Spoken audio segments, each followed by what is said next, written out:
Johnson in New York. We're coming on the air with major breaking news from the U.S. Supreme Court. On the final day of its term, the High Court has just issued one of its most consequential rulings in recent decades, a decision that not only affects the 2024 race for president following last week's contentious debate, but also the future of the presidency itself from this day forward. Moments ago, the justices ruling on Donald Trump's claim of absolute immunity from criminal prosecution, his core argument in both the 2020 election interference case in Washington, D.C., and the classified documents case in Florida. The court deciding this morning presidents do have immunity for official acts, but there is no immunity for non-official acts. The court then sending it back to the lower courts. So let's get right out to ABC's senior national correspondent, Terry Moran, at the Supreme Court. So you just heard it there. Supreme Court has just made a ruling and has essentially sent it back down to the lower courts to decide what is official and non-official. But a president is immune from or during official acts. All right. And the left are absolutely losing their mind. And we're going to get into a little bit of that later on in this video clip. And you're not going to want to miss it. I mean, it's honestly pretty scary what is going on with the left right now, like genuinely. And you'll see towards the end of this. But let's hop into what CNN had to say. Check it out. Natalie Honig, you were saying what's most significant about that is the U.S. Supreme Court could have said, we're remanding this to the district court, to the lower court, and whatever they say goes, and we will uphold that. They didn't say that. Exactly. To the contrary. This case will not go before the election. It will not be tried before the election, and here's why. Supreme Court has just said there is such thing as criminal immunity. The test, as we anticipated, is essentially official acts versus unofficial acts. We're sending it back to the district court, and this is an important detail, the court says several times, whatever the district court finds can be appealed before trial. Jack Smith had made an argument of, well, maybe the district judge, the trial judge can work it out and send it to the jury, and then the jury can separate official from unofficial acts. Several times in this opinion, the Supreme Court, the majority, says explicitly whatever the judge decides about what's official or unofficial, what's immune or not immune, that can be appealed back up. 0% chance that happens before November. So why do that? I mean, if they are saying, hey, we're the U.S. Supreme Court and we're going to have the final say on this no matter what, why not just make it clear? Everything's delineated in the indictment. Why not just make it clear? And if Judge Chutkan decides X, Y, or Z, we will agree with that. Why not just be explicit? Because the Supreme Court, they're in a court of appeals, they want to see a record,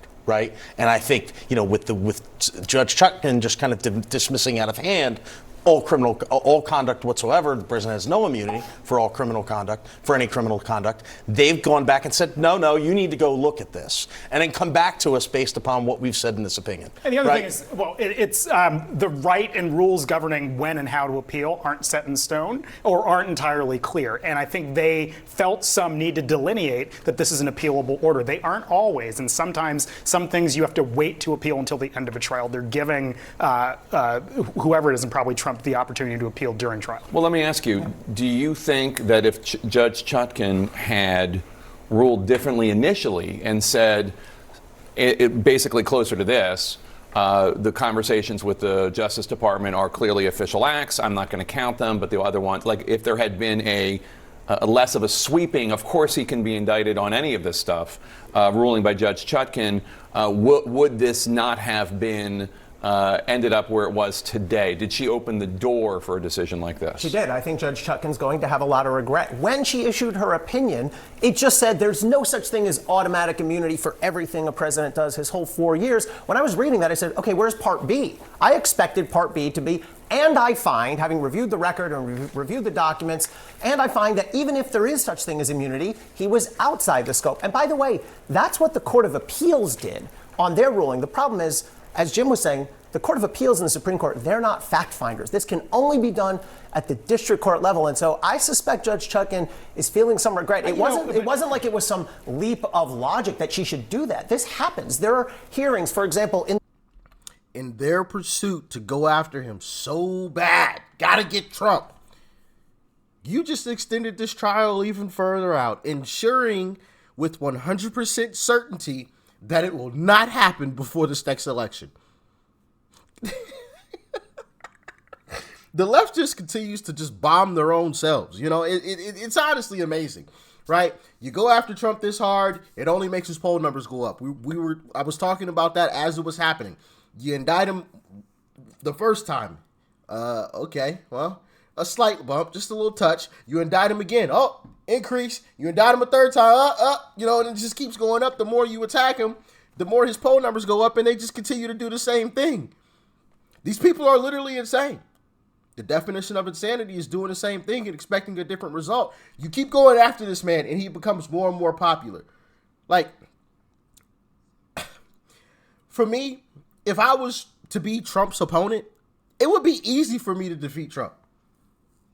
The way you beat Trump is you don't talk about him. You ignore him. He doesn't exist. That's the only way to beat this guy. The more you talk about him, which we saw that in 2016, they were all talking about, Trump can never become president. That's just silly talk. He doesn't even expect to become president. They continue to put him on TV, right? Now they don't want to do it anymore. Which is also the funny part. Like, they want to like shield him from the public eye being on television. Where in 2016, you know, before the 2016 election, they put him on TV, right? Now, though, it's, attack him, which is essentially the same thing because you're constantly talking about him. You're constantly going after him. And also, to go with that, you're waking people up to the truth that it's not Trump that is the bad guy. It's you. People are waking up to that. So many different people. And you're seeing it in the poll numbers. But let's continue. In the Georgia case, Mark Meadows is trying to get his case moved over to federal court. The question there is almost the same thing. Was Mark Meadows in or out of the scope? You know what the federal judge did there in Georgia? He held a hearing. Mark Meadows testified. He said, I find, based on this hearing, you're outside the scope. If Judge Chutkan had done that, we'd be in a very different position. Where I don't agree with that, though, is that either of the parties would have had an opportunity to appeal the portion of that opinion that they did not agree with, because it would have been somewhat of a split the baby gobbledygook that they would have had a right to appeal. You can't tell me that either Jack Smith or Trump's team would not have attempted to take it up, and the Supreme Court would have created similar gobbledygook. But we would have had an answer right now. Well, if she'd already done the hearing, we'd know right now. They would have gone up to the Supreme Court, though, and I think we'll never know. This is on Earth. This is on Earth too. All I can tell you is, having been covering the U.S. Supreme Court and they're just to go back to Bush v. Gore. Yeah. The reason that the conservative court in Bush v. Gore was able to do what they did is because the Florida Supreme Court let them. Yeah. The Florida Supreme Court made so many bad decisions and bad rulings, it was easy for the U.S. Supreme Court to come in and say, no, stop the count. Yeah, what's interesting here, and there's a great line, I'm skimming it very quickly, in Justice Sotomayor's dissent, where she says, the majority pays lip service to this idea that the president is not above the law, and then in effect says that for certain official acts, the president is in fact above the law. It's how do you sort out what this actually means? Let's do that right now, because in the you send it back down to the lower court to decide that. And if presidents aren't immune, then Obama would be arrested. He killed an American citizen. So if we want to play that game, well then, Obama, come on, son. We're going to see you in court, buddy. All right. But I also want to show you guys what the left's reaction is. And I'm going to actually, I'll show you what Harry Sison allegedly posted. Now, I could not find the official post, just for transparency purposes. Y'all know I don't mince words or try to act like I have something that I don't. Okay, I couldn't find the original post, and I just did this right before the video started because I saw someone had said something about Harry Sison had posted something crazy. But I did come across what looks to be a screenshot. This could be fake. I want to acknowledge that. But the video I'm going to show you afterwards, it definitely ain't fake. But this could be fake. Just full disclosure, all right, for transparency purposes. But this is what Harry Sison allegedly said. According to the Supreme Court, Biden could now send in SEAL Team 6 to take all of them out. He could send in the military to, I don't even want to say that, right? You see it right there. He has immunity for official actions now. Now, if Harry Sison legitimately said that, first off, you're absolutely a lunatic. You're off your rockers. I mean, I knew you were crazy because you were defending Biden at every single turn. in denying that you were allegedly being paid, but there's been people that have been posting stuff that shows looks like some good connections there between you and the DNC. But for someone to say something like that and consider that an official act, so it's an official act of the president to pine box American citizens? In what world? But let's take it a step further. I acknowledge that could be fake. Maybe he didn't actually say that. Maybe somebody just typed it up and created it. Well, check out this video. So the Supreme Court ruled that a president has complete immunity for any act they do in their official capacity as president. And Joe Biden is still president. And the Supreme Court is counting on Joe Biden to continue to be the good man that he is and not abuse what they have just given him. But personally, I think Joe Biden should go full Monty on this. I mean, in his official capacity as president, maybe he could just disband the Supreme Court or unalive Donald Trump. I mean, he'd have complete immunity. He's president, right? That would certainly solve a lot of our problems.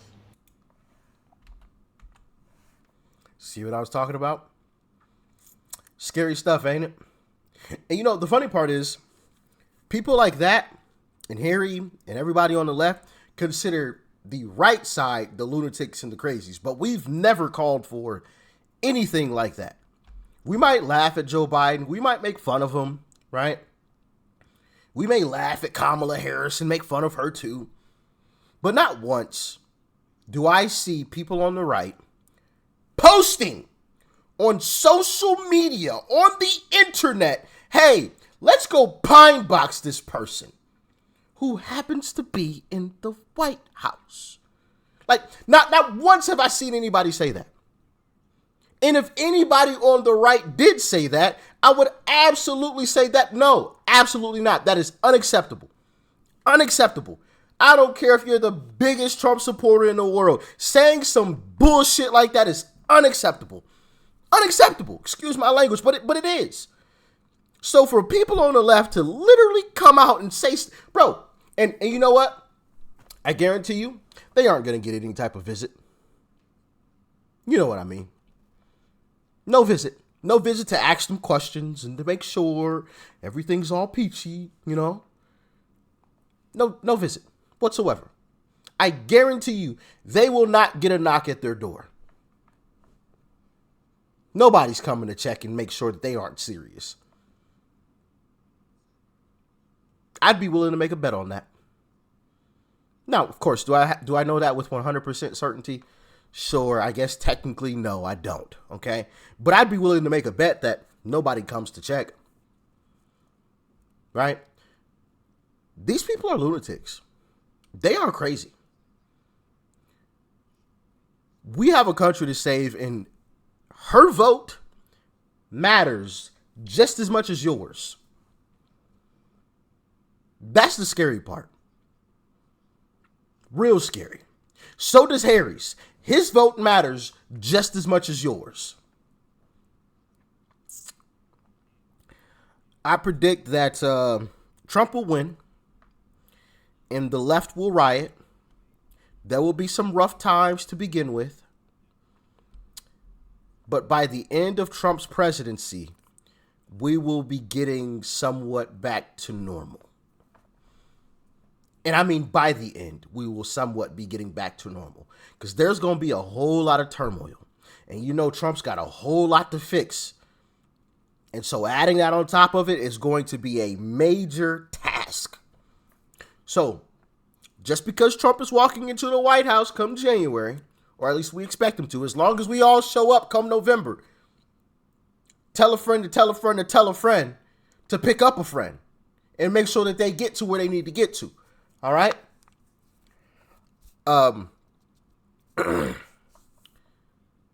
Just because we plan on him walking back into the White House doesn't mean things are going to be absolutely peachy, because I'd be willing to bet that they won't be. Will the prices come down of things? Yes. Will the economy actually improve? Yes. But in terms of these crazies on the left, will they be out trying to start up some BS and create all types of turmoil? Yes. And it's going to be up to Trump and Republicans to do something about it. And of course, they're going to accuse Trump of trying to be a dictator when he does, and blah, blah, blah. So there's going to be even more uprisings and, the whole nine, right?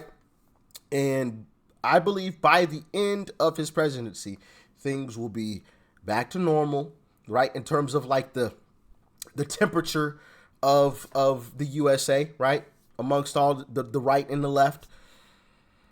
And hopefully by then it will continue we can get back completely on the right track without all this craziness, because they've gone way too far left.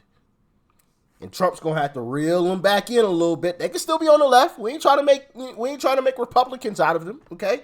Still be on the left, but come back closer to shore just a little bit, all right? Us Republicans, we standing on the beach, but y'all like way out in the middle of the ocean. Like, we can't even see y'all. Well, reel it back in, all right? Come back to the shallow waters, where it's closer to where the water meets the sand, right? Sheesh. It's crazy out here. But what do y'all think? Let me know in the comment section. Let me know. But that's what I truly believe is going to happen. That's just my prediction, just my assumption. Maybe I'm wrong. I'll admit that. All right, I definitely could be wrong, but who knows? Maybe I'm completely on point. Maybe I know some things. No, I'm joking. Let me not even start that, because then people go really believe, oh, Rich is plugged in. No, I'm genuinely not. Like, trust me. If I was plugged in, bro, I have like a whole setup, the whole shebang. All my videos will be going absolutely viral, the whole nine. But like I said, that's what I predict will happen. But what do y'all think? Let me know. Y'all stay safe out there. Seriously. You saw the video I showed you. Okay? Peace and love. I'm out.